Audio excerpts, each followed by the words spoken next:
Most people, including myself, think that OFM gurus are the biggest virgins on the planet. But I recently found out, apparently we're all wrong, because according to Sophie Rain's social medias, she's a virgin. One of the biggest OnlyFans creators in recent years is a virgin, and in this video, apparently, by the way, in this video we're gonna break down the psychology behind her non-nude brand, the psychology behind this branding, and I'm gonna give you guys a full guide on how to make money with non-nude creators. This seems to be one of the biggest pain points in the OnlyFans space, right? People working with creators who aren't necessarily prepared to show much of their body, who are maybe just showing in their underwear, they're not showing any explicit shit. So I'm gonna break down a bit of Sophie Rain's marketing strategy. I'm gonna give you the whole strategy on how to actually work with them, since people have the misconception that you can't make money with non-nude creators, which couldn't be further from the truth. So let's get right started.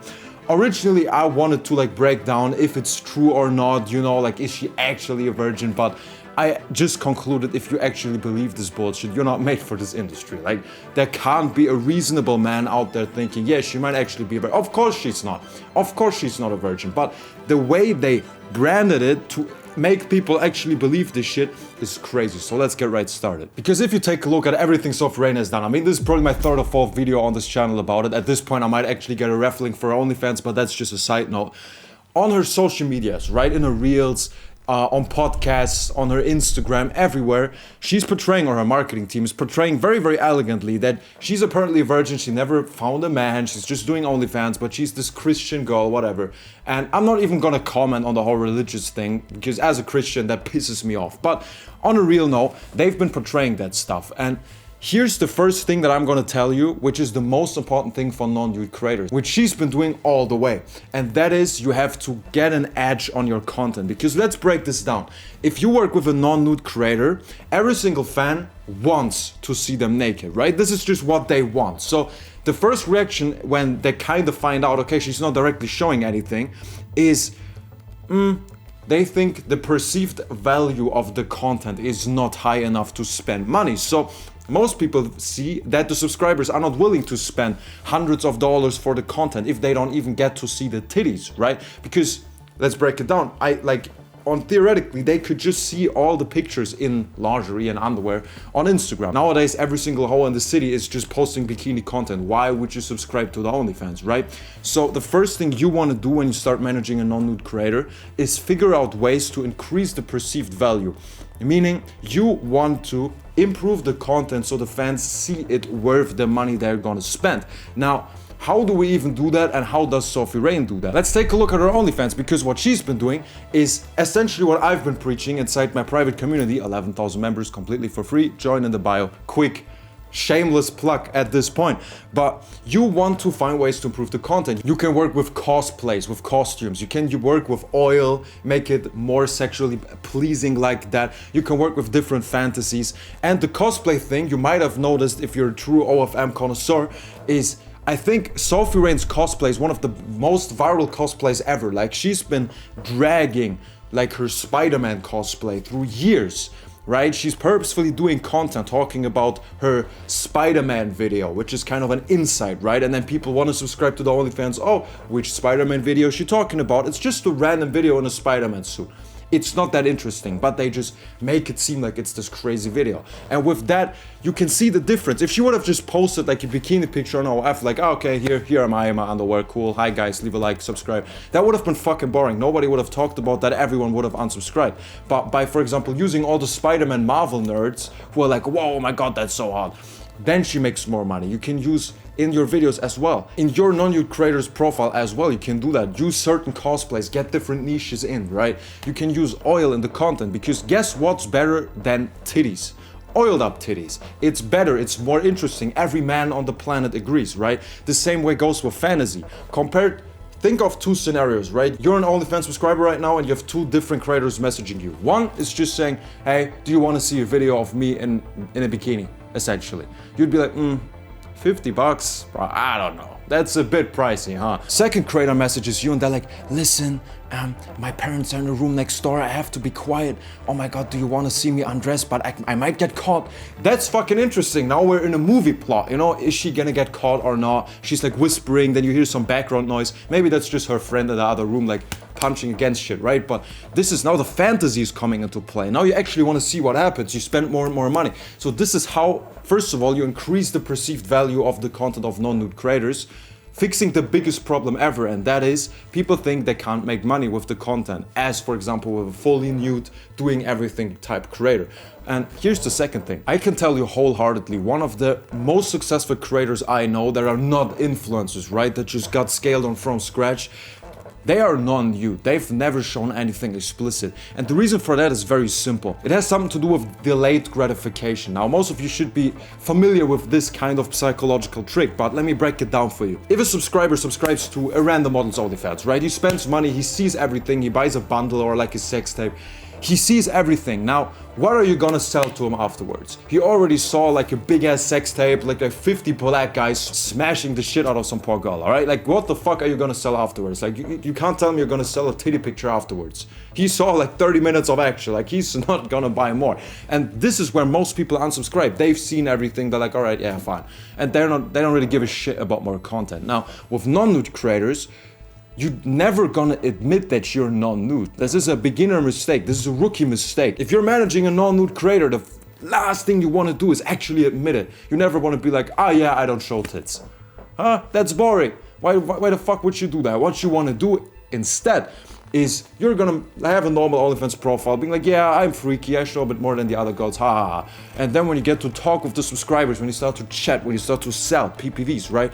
They're gonna ask for explicit shit. You're gonna start low and you're gonna be like, listen, I just have a bit of trust issues. My stuff got leaked before, so I'm really careful with who I send like my most crazy videos, so I'd like to just get to know you more.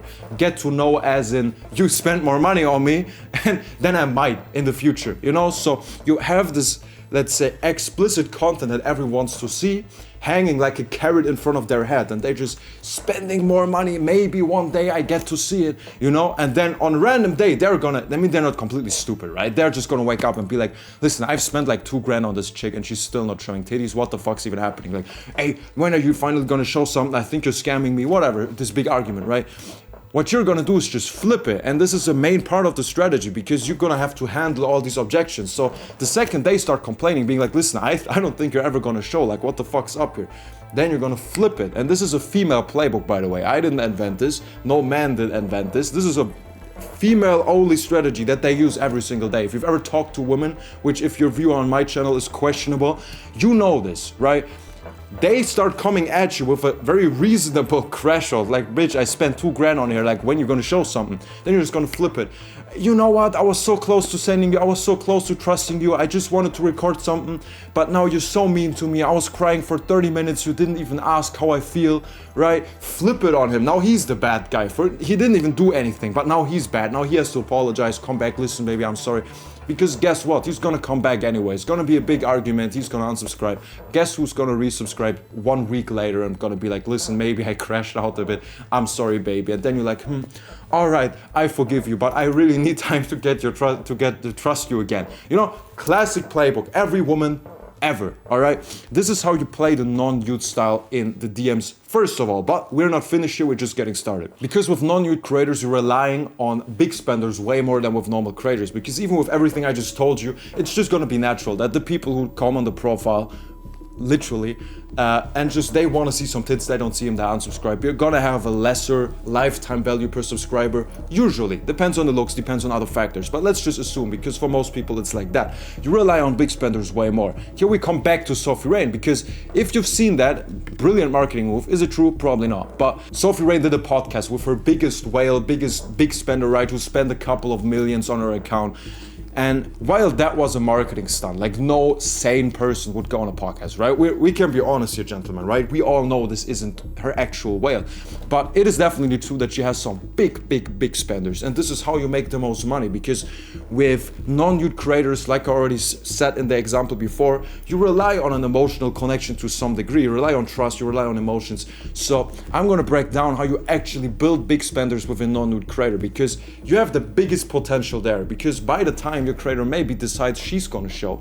These type of guys will spend thousands of dollars for a simple titty picture. Since it's so rare, this is what I'm trying to explain to you. The reason why non-nude creators are actually able to make so much money is because the perceived value of their content is so high. If we talk, for example, about Riley Reid, right, like fucking porn star, and every guy from the age of 14 has seen her getting railed like 500 times by 1 million different black guys.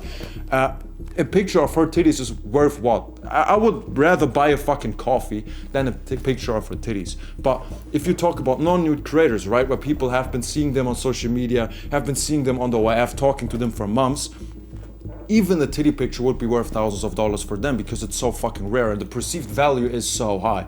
So how you actually build big spenders is a very, very simple plan. There are 5 steps in building a big spender for non-nude creators. And the first of all is building an emotional connection. I won't really get into that too much. If you're kind of good at sales, you will know how to do it. But this essentially means sharing a bit more personal stuff, making them feel exclusive. How do you do that? You don't only go in there like, oh yeah, by the way, I love you or some shit. No.